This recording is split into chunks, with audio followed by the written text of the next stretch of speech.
À l'antenne de Sputnik de la conversation, je suis Susanna Alganazian. Les Arméniens pourraient être la nation la plus saine de la planète s'ils se rappelaient que l'on doit manger pour vivre et non l'inverse. Notre invité déclare qu'il n'existe pas de maladies incurables, mais seulement des diagnostics incurables. Le docteur en sciences médicales, inventeur émérite de Russie, académicien de la Russian Academy of Medical and Technical Sciences, de l'European Academy of Natural Sciences et de la New York Academy of Sciences, le professeur Ashot Khachatrian est aujourd'hui notre invité. Bonjour Ashot Pavlovitch. Merci d'avoir accepté l'invitation. Merci de m'avoir invité. Il m'a été très difficile de choisir le sujet de notre conversation, car on peut parler de tout avec vous.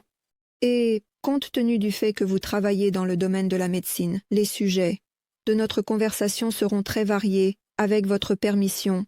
Si cela vous convient, je commencerai par dire qu'il existe une phrase célèbre « Dis-moi ce que tu manges, et je te dirai qui tu es » ou « Nous sommes ce que nous mangeons ». Pourquoi la nutrition est-elle si importante dans la vie de l'homme? Eh bien, je dois vraiment vous dire, en tant que médecin qui pratique depuis plus de 40 ans, que je dirais que je ne traite pas des maladies, mais que je m'occupe de la santé des gens en leur donnant des recommandations. Sur la façon de vivre réellement sans médicaments, une vie saine.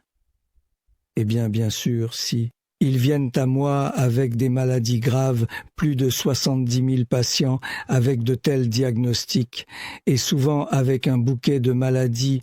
Et voici ma devise. Lorsque je fais une consultation, chaque consultation dure au minimum 1h30.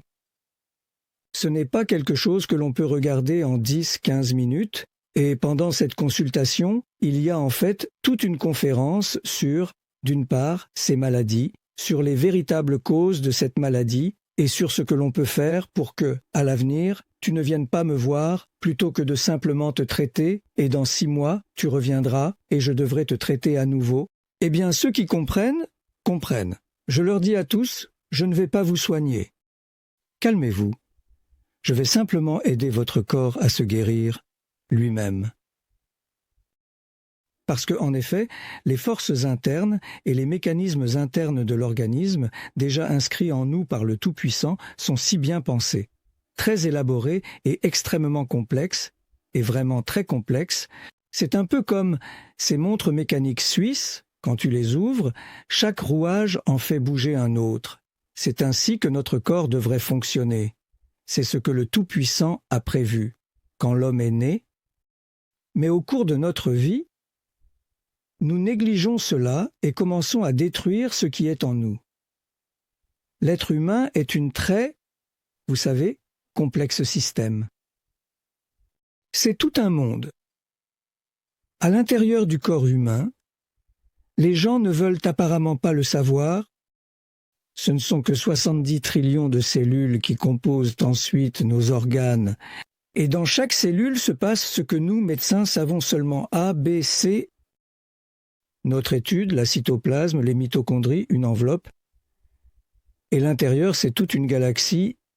L'entrée nous est interdite par le Tout-Puissant, mais nous devons d'une certaine manière. Mais il faut aspirer. Non, nous pensons que nous.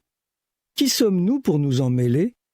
Je veux dire notre médecine conventionnelle, avec ses actions, ses médicaments, achève malheureusement ce qui est déjà là.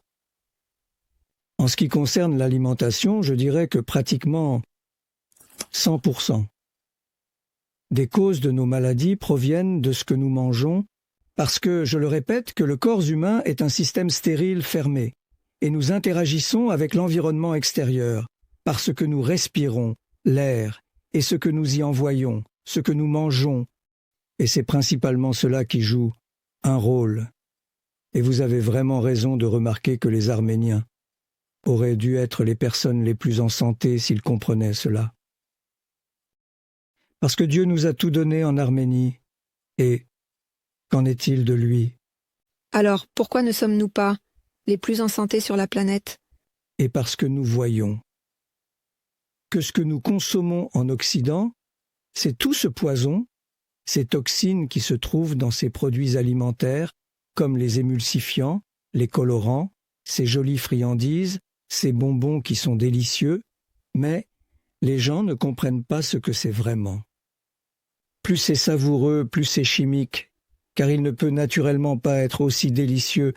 Et donc, cette industrie alimentaire a trouvé une véritable mine d'or.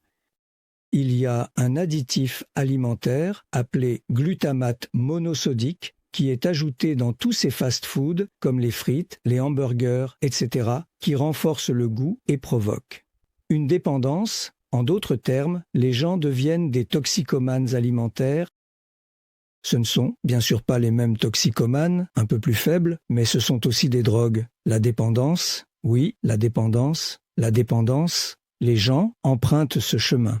Et c'est pourquoi je dis qu'au cours de sa vie, une personne passe par 3 chaînes de montage. Le premier conveyor est celui de l'industrie alimentaire. Et en fait, l'homme est au centre de tout depuis sa naissance. Tout le business mondial tourne autour de l'homme. Il est né, on commence à le nourrir avec n'importe quoi. Vous comprenez? Cela me fait très mal de regarder. Ça me fait mal de voir comment ces pauvres enfants qui naissent déjà aujourd'hui, c'est-à-dire des mères qui ne sont même pas des années 90, mais plus tard, oui, des années de naissance, qui sont déjà nés à une époque de nourriture chimique, c'est-à-dire qu'ils naissent déjà de mères chimiques, et ces mêmes mères, comme elles se nourrissaient, commencent à nourrir les pauvres enfants. Désolé, je vais insister, et je veux dire ici, vous savez, qui sont les pires ennemis? Désolé, je vais le dire comme ça, eh bien sûr, entre guillemets, de la santé de l'enfant. Qui est-ce? Les grands-parents? Parce qu'ils, pour conquérir l'amour éphémère de leur petit-fils ou petite-fille, Dieu nous préserve de laisser quelqu'un affamé. Ce n'est pas que les gens soient affamés, ils sont prêts à exaucer tous leurs désirs. Une fois, je suis entré dans un magasin, et là, une grand-mère et un grand-père sont entrés. On dirait qu'ils se préparaient, enfin, j'ai compris, à rendre visite à leurs petits-enfants. La grand-mère a lancé la vidéo, et elle commence à passer une commande à sa petite-fille. « Que veux-tu que je t'achète? C'est ça, c'est ça. » Et en conséquence, la table était remplie de toutes ces rouges, ces bleus, en gros, toute cette chimie, vous comprenez? C'est-à-dire que la grand-mère ne pense pas à ce qu'elle doit préparer, elle a juste ce désir. Voilà, ma petite fille a voulu ça, on a emmené la petite fille là-bas, elle a embrassé là-bas, et ainsi de suite. C'est une grande joie. Et que se passe-t-il ensuite? Il y a juste la grand-mère, le grand-père, la maman, le papa, 2 enfants d'environ 5-7 ans, et un bébé dans une poussette, probablement âgé de 6-8 mois, et cette maman donne cette pomme de terre frite à ce pauvre enfant. Eh bien sûr, ils sont là avec ce cola et ainsi de suite. Alors, de quelle santé peut-on parler, mes chers? Et surtout, je ne comprends pas ces adultes de notre génération, parfois je vais aussi dans un pandoc où ils proposent 6-7 sortes de bons compotes faits maison. Non, ils sont assis et boivent du cola. C'est à la mode. Vous voyez? C'est-à-dire, je le répète, que Dieu nous a tout donné, car ces légumes et ces fruits qui poussent sur les pierres chez nous, il faut simplement s'en réjouir. Oui, et le fait que toute notre cuisine arménienne est équilibrée, les Arméniens ne réalisent même pas que 70% de leur alimentation est végétarienne. Je m'excuse de vous interrompre. En revenant aux origines arméniennes, je voudrais également simplement énoncer un fait bien connu. Le meilleur exemple est probablement notre table de Nouvel An d'il y a plusieurs siècles. Et qu'est-ce qui nous est arrivé? Pour que nous passions de l'obligation de servir de la vaisselle à l'obligation de servir du jambon, qui est devenue la figure clé de la table du Nouvel An, c'est-à-dire, tout de même, nous avons parlé, il y a quelques minutes avant l'émission, et vous n'avez pas vraiment lié la pensée et le fonctionnement du cerveau à la nutrition. C'est-à-dire que cela n'est pas vraiment interconnecté. Mais, en même temps, le temps impose tout de même certaines exigences. Disons qu'autrefois, le repas en famille devant l'écran de télévision était tout à fait normal. Maintenant, il y a plus d'écrans, chacun a le sien. Et, par conséquent, même la tradition des repas en famille a disparu, bien qu'il y ait eu beaucoup d'avantages, de bonté et de cohésion dans l'institution familiale. Tout change donc et le temps dicte les choses. Et cela s'aggrave de plus. Que peut nous aider, si ce ne sont pas les cerveaux? Regardez, je ne dis pas que c'est une question de cerveau. Au contraire, le cerveau a une très grande importance dans ce domaine. Mais souvent, vous savez, dans le cerveau. Par exemple, je vais aussi raconter un exemple. Au Kazakhstan, mon programme prévoit 7 jours de jeûne. Et là, quelqu'un se promenait pendant la famine, quand je vais manger du bêche barmak. Quand je vais manger du bêche barmak, je dis « Tu as faim maintenant ?» Non. C'est-à-dire que le corps ne veut pas, mais ici se trouve le réflexe du bêche barmak, vous comprenez? Et lui, quand il aura terminé son traitement, son corps ne lui demandera pas de bêche barmak. Eh bien oui, je suis kazakh, comment pourrais-je me passer de bêche barmak? Et il recommencera à manger et encore, eh bien comment? Une personne arrête de fumer, oui, pendant 1 an ou 2, puis elle fume une cigarette, et voilà, c'est reparti. C'est donc naturel, ce contrôle, mais ici, la personne doit déjà choisir, oui, quand elle se purifie, quand cela doit se faire, elle doit choisir. Soit tu écoutes ton corps, ton cerveau te dicte non, comment puis-je me passer de brochettes? Allez, nourris-moi de brochettes. Et tu dis, tais-toi, j'écoute mon corps, il ne veut pas, vous comprenez? Et progressivement, on s'habitue à son organisme. Maintenant, beaucoup de gens regardent cela avec nostalgie, se souviennent et disent comment, en effet, nous mangions la même saucisse, sans penser qu'il pourrait y avoir quelque chose de suspect là-dedans. Nous buvions du lait naturel, nous buvions là-bas, en gros, tous nos magnifiques limonades, oui, du Duchesse et ainsi de suite, tout cela était naturel. Et maintenant, tout le monde, c'est pourquoi je dis que tout le monde a mis là-dedans ces drogues qui créent une dépendance. Et c'est là-dessus qu'ils gagnent de l'argent. Oui, c'est l'industrie alimentaire. Des problèmes commencent à surgir. Ils touchent déjà l'industrie. La chaîne de production de l'industrie pharmaceutique commence à nuire aux gens, car tout médicament ne fait que soulager temporairement un symptôme. Mais si l'on regarde, en retournant la notice, on trouve une demi-page d'effets secondaires. Il y a moins d'indications que... Mais ça ne nous intéresse pas. Vous êtes venu pour mesurer votre pression. Nous vous laissons mesurer votre pression. Si vos reins ne fonctionnent plus, vous irez voir un néphrologue. De la même manière, l'homme se retrouve dans un cercle vicieux et progressivement, son médicament devient de la nourriture et non de la nourriture-médicament. Vous comprenez? C'est ainsi qu'on y parvient.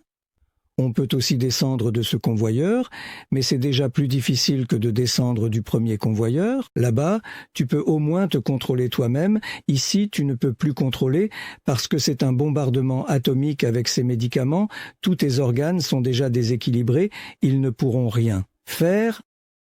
Et finalement, où? Dans la 3e enveloppe, et de là, il n'y a plus de retour. Service funéraire. Des services rituels est déjà là. Et, surtout, tout cela se fait avec l'argent que cette personne a gagné par un travail acharné. Et tout cela se termine ainsi, malheureusement. Comme on dit, tout caprice a un prix. Oui. Je voudrais m'adresser à vous par votre nom et prénom, mais pour le moment, je vais m'adresser au docteur. D'où viennent les mythes sur la nourriture? D'ailleurs, les plus controversés. Aujourd'hui, il est bien connu, je vais simplement énumérer certains d'entre eux. Je pense qu'ils intéressent vraiment nos auditeurs. Et où est la vérité? Où est la réalité? Quelle est la vérité?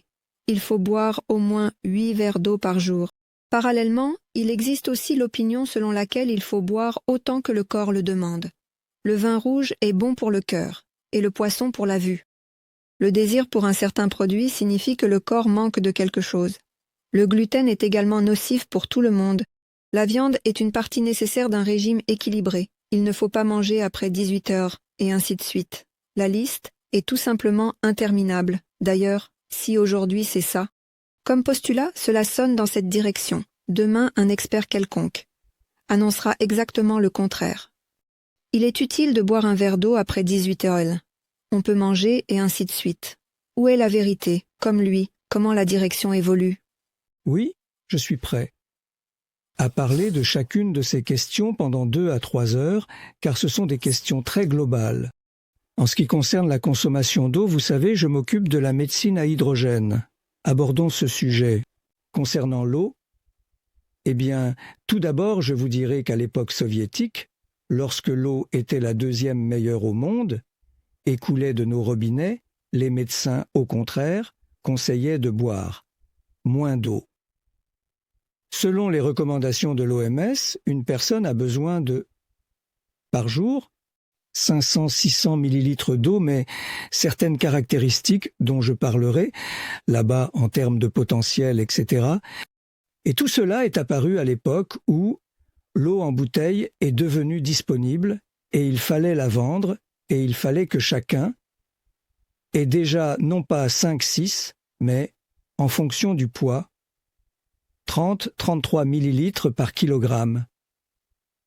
C'est-à-dire que si une personne pauvre, a tous ses ventres qui pèsent près de 100 kilos, elle doit boire 3-4 litres d'eau, vous comprenez? C'est une grande charge, et seulement une charge. Cette eau n'est nécessaire à personne, d'autant plus que c'est de l'eau qui n'est pas assimilée par notre organisme. J'en parlerai, car il est important de boire la bonne eau, et alors, il ne faut pas 3-4, mais juste, il faut boire de l'eau, selon les besoins du corps. Il est important d'écouter son corps. Et quelle eau boire, je vais probablement vous en parler. Quand vous poserez cette question, ce que je peux dire tout de suite, c'est que l'un a dit cela, l'autre a dit cela. Vous savez, malheureusement, il y a maintenant cette profession de nutritionniste. Et bon, d'accord, avec une formation médicale, plus de 90% des... Une ancienne coiffeuse suit un cours et une autre coiffeuse, mais déjà certifiée, lui délivre un certificat de nutritionniste. Elle se lève, attire, s'est abonnée et commence sans avoir la moindre idée élémentaire de l'anatomie. J'écoute, parfois j'en reste bouche bée, car elles ont presque 50-60 abonnés et elles gagnent de l'argent. Des milliers d'abonnés, oui, ils peuvent dire tout, nous allons le faire, vous comprenez? Voici encore un problème, il faut limiter ces amateurs d'avions, oui, pour qu'ils n'aient pas la possibilité, c'est-à-dire si tu promeus quelque chose. Ils ne sont pas responsables des conséquences. Oui, donc ces bancs Instagram doivent être, ils doivent vérifier ce que c'est, filtrer et ensuite le faire. En ce qui concerne, vous avez dit, le poisson, n'est-ce pas? Oui, c'est un point stéréotypé, c'est bien connu. Oui, mais le poisson n'est pas ce qui est bon. Pour la vue, c'est l'oméga 3, vous comprenez? Avez-vous quelque chose contre le poisson? Écoutez, je vais vous dire quelque chose, mais ne vous fâchez pas. Je vais vous dire une chose intelligente, d'accord? Le poisson est le produit alimentaire le plus dangereux et le plus toxique. Qui vit dans l'eau, pas sur la terre. Naturellement, il vit dans l'eau. Et c'est la plus dangereuse. Mes chers, où vivons-nous? Nous vivons sur notre petite planète. Petite planète, c'est maintenant ce qu'on dit à l'envers. Elle est plate, n'est-ce pas, la Terre? Nous avons l'habitude de l'appeler une sphère. 70% est couvert d'eau, n'est-ce pas? Oui, 30%, c'est de la Terre. Sur cette Terre vivent environ 9 milliards de personnes. Où doivent-ils mettre ces déchets? Imaginez s'ils ne jettent pas dans cette mer cela quelque part. Imaginez un immeuble de plusieurs étages, où les ordures ne sont pas ramassées pendant une semaine. Dans une semaine, ces déchets rempliront toute la maison. Évidemment, chaque jour, plus d'1 million de ces déchets sont rejetés dans la mer et l'océan. Aujourd'hui, il y a 6 fois plus de ce plastique, de tous ces déchets, dans l'eau que de ces pauvres poissons. C'est pourquoi nous voyons souvent de telles scènes lorsque ces baleines et ces dauphins se échouent, se suicident, parce que, contrairement aux humains, ils ne veulent pas souffrir, Ils voient simplement qu'ils sont en train de mourir, ils se mettent à agir pour que cela se produise plus rapidement. Ils étaient malades là-bas. Et quand ils les cachent, il y a tout l'estomac, des tonnes de ces plastiques. C'est exactement ça. Et combien de ces remorques, de ces accidents pétroliers, tout cela, où tout cela va-t-il? En bas.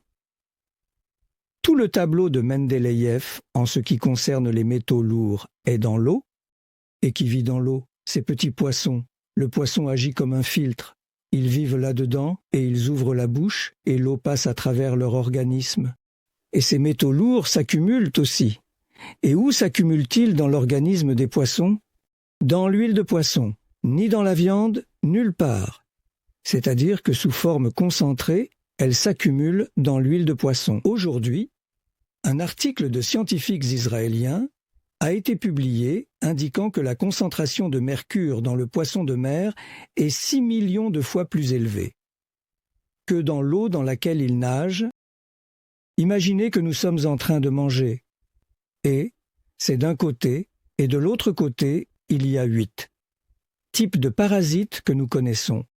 Et combien nous ne savons pas, nous ne le savons pas encore. C'est-à-dire que c'est un réacteur nucléaire rempli de verre, voilà ce que vous mangez. Et ce qui est utile, c'est cet oméga 3. D'ailleurs, la mode est maintenant passée à la vitamine D.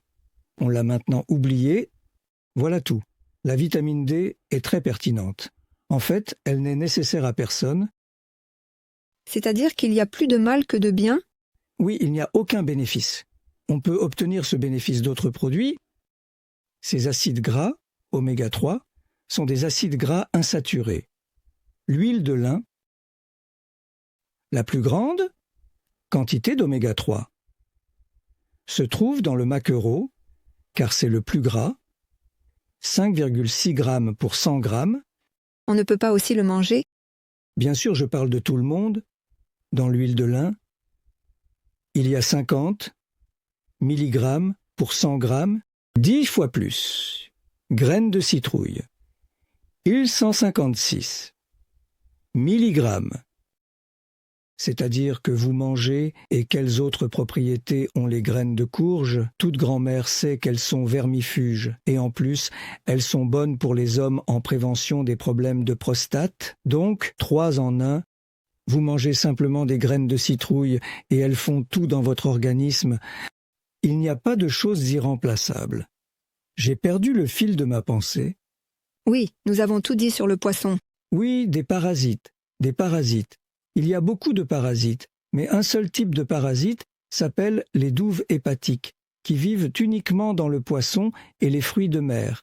Et ce sont les seuls à pénétrer dans les voies biliaires de notre foie et de notre pancréas. Ces parasites ne sont pas éliminés par un traitement thermique. Tu vois, par exemple, si on fait cuire le poisson pendant 20 minutes et qu'on le laisse reposer pendant 40 minutes, eh bien non, mes chers, oubliez ça. Ce sont des parasites qui se trouvent dans des capsules lorsque le poisson meurt. Et même si vous transformez le poisson en charbon, eux, ils ne disparaissent pas. La capsule ne se dissout que dans l'acidité du suc gastrique. La capsule se dissout, elle sort, passe dans le duodénum, et là, il y a 2 portes.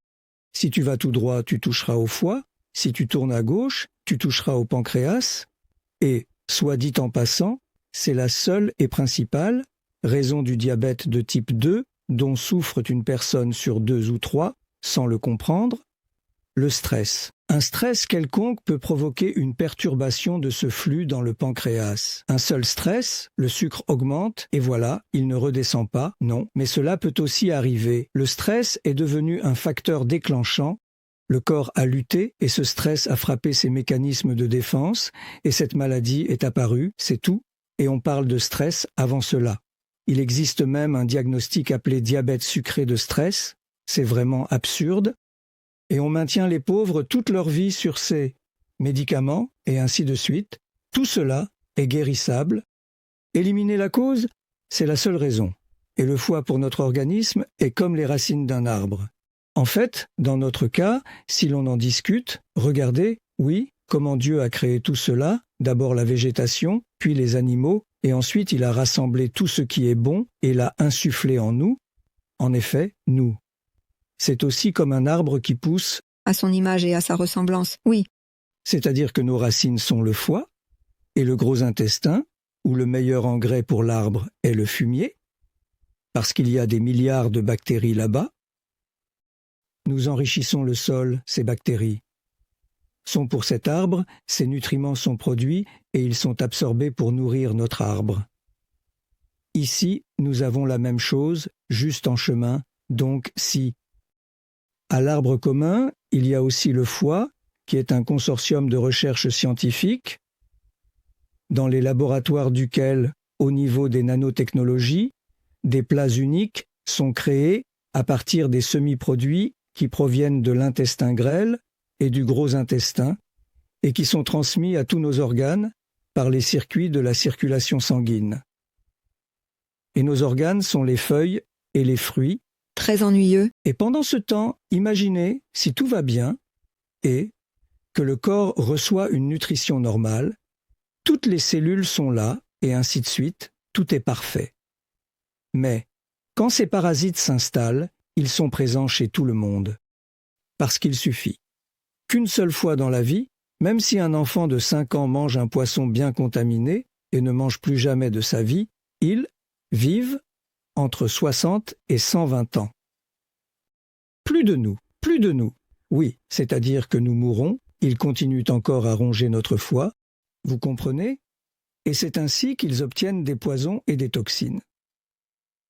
On dit que dans notre médecine, il y a 4 causes de toutes nos maladies. C'est l'hérédité, c'est l'âge, c'est le stress. Si personne ne peut trouver de défaut, eh bien c'est apparemment une caractéristique de ton organisme. C'est-à-dire que ce sont des arguments auxquels une personne ne peut rien répondre. Mais l'hérédité, mes chers, quelle hérédité est-ce? Supposons qu'on naisse avec le syndrome de Down. Nous avons vu là un cas de paralysie cérébrale. Eh bien, comment cela peut-il être une maladie héréditaire? Elle a montré des signes d'allergie il y a 10-15 ans. Sa mère a des allergies. Que voulez-vous, ma chérie, d'une mère malade pour avoir un enfant en bonne santé? C'est votre croix, vous devez la porter toute votre vie, et ainsi de suite. Non, mes chers. Ce n'est pas tant. En critiquant ces stéréotypes ancrés chez les gens que vous proposez, une alternative, vous proposez un traitement qui est complètement, je pense, révolutionnaire. Si l'on peut dire cela, parce que par exemple, le mot hydrogène, si vous me demandez, j'ai immédiatement envie de bombe à hydrogène. Oui, parce que c'est comme ça. Cela semble aussi stéréotypé et très inattendu.